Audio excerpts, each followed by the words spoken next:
सर्व विभागातील 8,050 कामगारांनी आज समान काम समान वेतनाच्या मागणीसाठी काम बंद आंदोलन केलेलं आहे। यापूर्वी आम्ही आमरण उपोषण केलं होतं, नंतर 32 दिवस साखळी उपोषण केलं होतं आणि त्यातून तोडगा न निघाल्यामुळे आम्ही हे काम करतोय। आमची मागणी आहे की आम्हाला समान काम समान वेतन मिळावं। समान काम समान वेतन म्हणजे महानगरपालिकेत कार्यरत जो कर्मचारी आहे चतुर्थश्रेणी त्याला जे मिळणारं वेतन आहे ते आम्हाला मिळावं।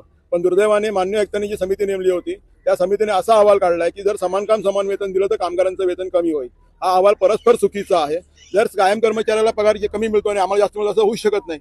महानगरपालिका आयुक्त त्यांची समिती कामगारांची, नागरिकांची, प्रशासनाची आणि सर्वांची दिशाभूल करत आहे। आमचं असं म्हणणं आहे की मान्य आयुक्तांनी जी काय आकडेमोड चुकीने झाली असेल किंवा जी काय गफलत झाली असेल ती गफलत सुधारावी आणि आम्हाला समान काम समान वेतनद्वारे जे काय वेतन निर्धारित होईल ते वेतन कधीपर्यंत देण्यात येईल याचं एक ठोस आश्वासन द्यावं। तोपर्यंत हे आंदोलन मागे घेतलं जाणार नाही। पालिकेकडून काय आश्वासन वगैरे काय आश्वासन पालिका येत आहेत पण ते फक्त सोशल मीडियावरती येत आहेत। प्रत्यक्षात आम्हाला बोलवलं गेलेलं नाहीये। आता पण आमच्या असं कानावर आलं की आम्हाला 11 वाजता बोलवणार आहेत, पण तसंही की अजून स्पष्ट झालेलं नाहीये। पण आम्ही कामगार चर्चेसाठी दरवाजे उघडे ठेवलेले आहेत। महानगरपालिकेने आम्हाला कधीही चर्चेला बोलावं, आम्ही कधीही चर्चेला जायला तयार आहोत आणि ह्याच्यातून सकारात्मक निर्णय झाल्यास हे आंदोलन मागे घेतलं जाईल। नवी मुंबई महानगरपालिकेतल्या सर्व सुविधा कंत्राटी कामगार पुरवतात।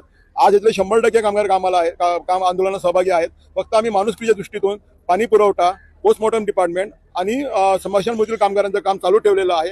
तिथे जास्त अतिरेक नको व्हायला आणि लोकांच्या भावना दुखावल्या नाही गेल्या पाहिजेत। हॉस्पिटलमधले 100% काम बंद आहे, पण तिथे जो लेबर वॉर्ड असतो लहान मुलांचा बच्चूंचा वॉर्ड तो आम्ही काम चालू ठेवलेला आहे आणि यामध्ये 100% कामगार सहभागी आहेत।